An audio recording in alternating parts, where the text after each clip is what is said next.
there's a lot of dog trainers who won't seek out the free education. There's so many books out there, YouTube videos that can lead you in the right direction. Yeah. Yeah, dogs definitely have preferences for sure, but also at the end of the day, I'm like, I need to do this for you. But I'm so big on dogs having consent to be touched and be just fucked with and poked and prodded and like trained and, you know, their hair braided and a jacket put on. I'm like, if the dog doesn't want it, the dog doesn't want it. But then there are times when I'm like, you have to have a muzzle on, you have to let me do this. And so it's a fine line between just letting the dogs have personalities, or are you just letting your dog be a dick and then you're like, that's a personality. Yeah, no, I agree 100%. No, he has his personality, but at the same time, What is his personality? How would you classify his personality? Extremely high drive that can be turned on and off in a matter of a second. Yeah. He's a light switch. Yeah. You know, a really good light switch. Yeah. You've seen a second ago, literally, I can throw a toy and he's gone mile a minute, you know, 100 mile an hour. But at the same time, if I say, hey, come sit down, lay down, he's perfectly content. Yeah. Has he always been like that? Because you got him from an agency. Yeah, I got him from an agency, but at 6 months old, they said that I had the choice to either train him. Did he come with green hair at 6 months old? No, I had to do it, make him a little more manlier. But the organization said, hey, we'll train him completely for you, but you're gonna have to wait until he's about 2 years old to, you know, to do all that formal training. You keep him until he's 2, or they would keep him until They he's would 2? keep him until he's 2 years old, and then I would come when he's 2 years old and do some training together. Yeah. And then after our training, we'd go back home and then continue training, you know, to reinforce what we've been through. A lot of people probably do that. A lot of people, that's what they suggest. And a lot of organizations are like that as well, you know, where they would literally, you show up to a place, stay there for about 2 or 3 weeks, and then you go home with the dog that they have trained. Okay. So with him, they said, you know, we want to try something new. Would you be willing to take the dog and we're going to train very intensely with you until that 2-year mark? Because ultimately, they're training the human. They're not really training the dog. You train the human how to communicate with the dog. Yeah. Because dogs, they know what to do if you tell them the right way. Right. So we continue to do that. I would drive up to Chicago from Kentucky multiple times a month and do training. Wait, Chicago to Kentucky? Because it's about 5-hour drive. Wow. Damn. Because how bad do you really want that medical equipment and help make your life a little bit better? Yeah. That is like dedication. Not a lot of people would do that. No, not at all. And then outside of that, on the times that I couldn't drive, we would do online training, as in, you know, Skype or, you know, FaceTime and stuff, and really get that honed in on what we need to advance. But you seem like the person who seeks out knowledge on your own. Yes, and speaking were you doing a lot of research on your own? Right, you talked about Larry Crone and Stoney Dennis. Yeah, so Larry Crone and Stoney Dennis, they both live in Kentucky, and I started looking online. The organization that I got them from, they have amazing trainers that are really good. But my standard is really, really high, and I like to be an advocate for the disability and service dog community. So what I did is I started searching all the trainers in my local area, started picking their brain, getting little styles from them. He's like the ideal client. So I sought out a lot of trainers like Stoney Dennis, Larry Crone, and all of them in my local area, because I wanted to be able to really pick different types of trainers, what they're really good at, what they excel at, and how it can really benefit me. Because maybe your style, maybe 100% of it doesn't connect with me and my dog, but maybe 90%. So I'm gonna use that 90 and seek out other trainers and really find our perfect style. That's so good that you did that, because I would say I'm a trainer for most people. My training is for everyone. Maybe my personality, how I look, is not for everyone. I don't know, not everybody wants to work with a female. So that's good that you did that, because just because my training, I would say my training works for every dog, but that doesn't mean it works for every person. And you have to find what works, and you have to make your own little cocktail of the perfect recipe, because ultimately if you're not 100% game on with it, you're not going to do it at home. And correct. That's awesome of you that you did that. So did you, across that journey, did you find people where you're like, F no, and then a lot of people where you're like, I love this? Hard yes. Yeah. A very hard yes. Okay, give me tea about the people you were like, fuck no, I don't want that. So there was this one trainer that I went to. And you don't have to name names. No, I'm definitely not going to. Yeah, tell me whatever you want. So there was this one trainer in the Illinois region who is very all about protection dogs. for service dogs. And service dogs shouldn't be protection dogs. Yeah, they can protect your area. That is a weird thing that people, because the ADA law doesn't exactly state it, so people are like, it's a protection dog, it's PPD, and it's a service dog, and it's like, it's very weird to want and need both, because protection is not a task. Correct. It's crazy. And that doesn't, then to have a service dog, you have to have a task that will mitigate your disability according to ADA law, the American Disability Act.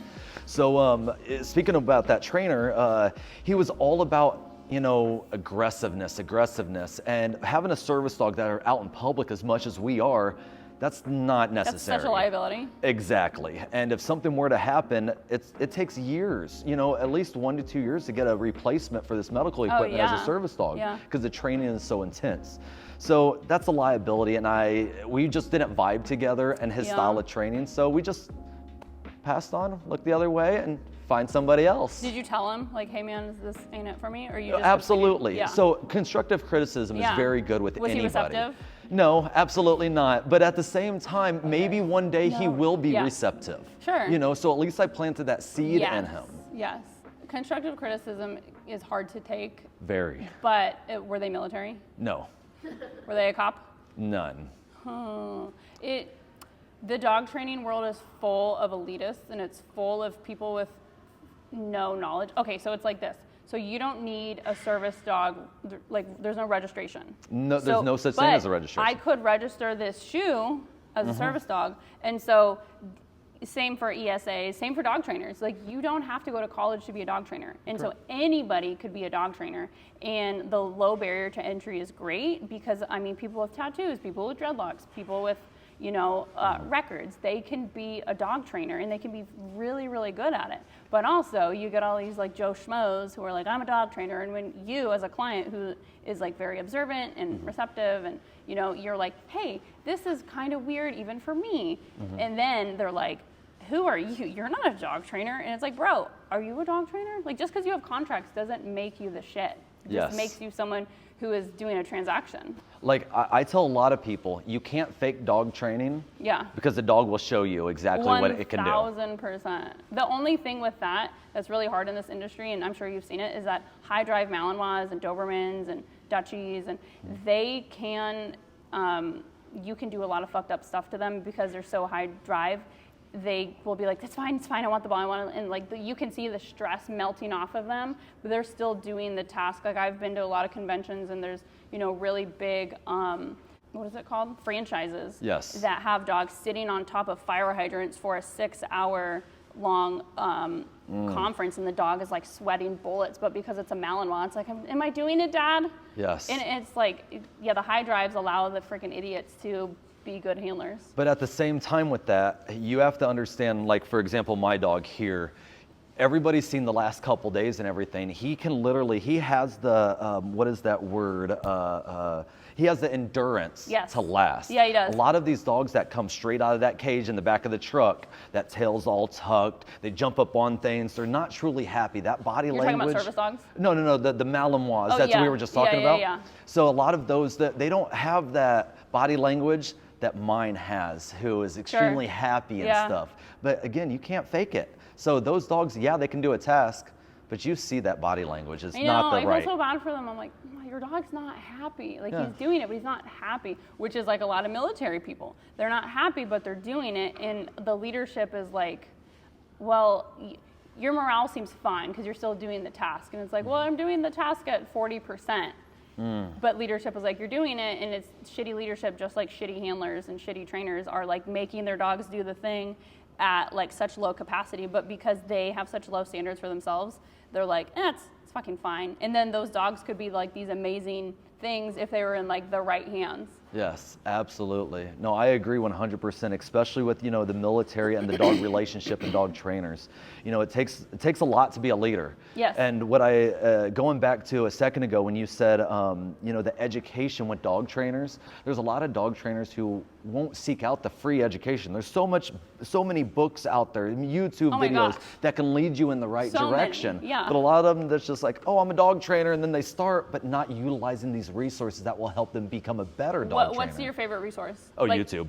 YouTube, 100%. But you have to You have to find the right videos There's so with the many right things out body there. language. And it, like we said a second ago, or we were talking before we started here, is a dog's thermometer is their tongue.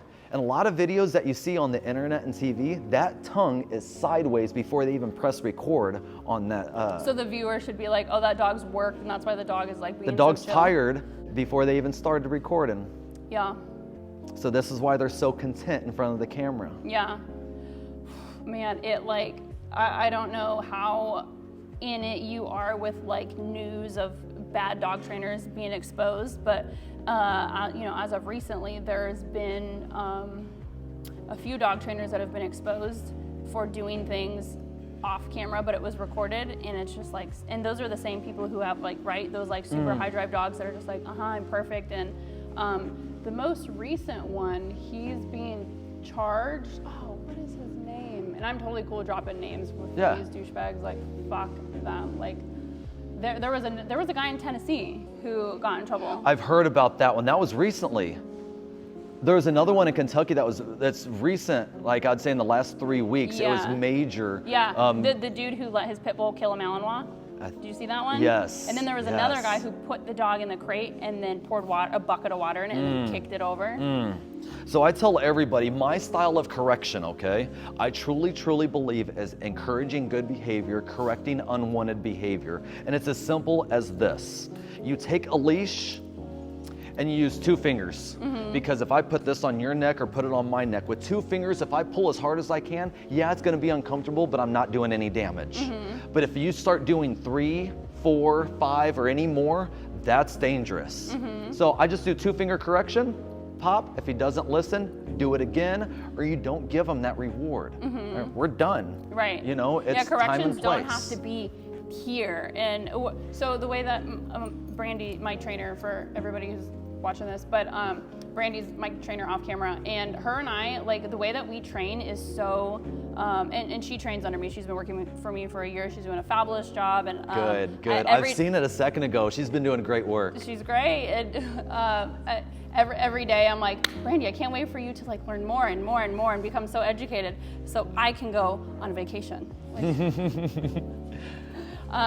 So the way that I've taught Brandy to train, and I will always teach anybody to train that trains under me, is that you, and again, just like the military, you have to be taught a standard in order to be held accountable for that action.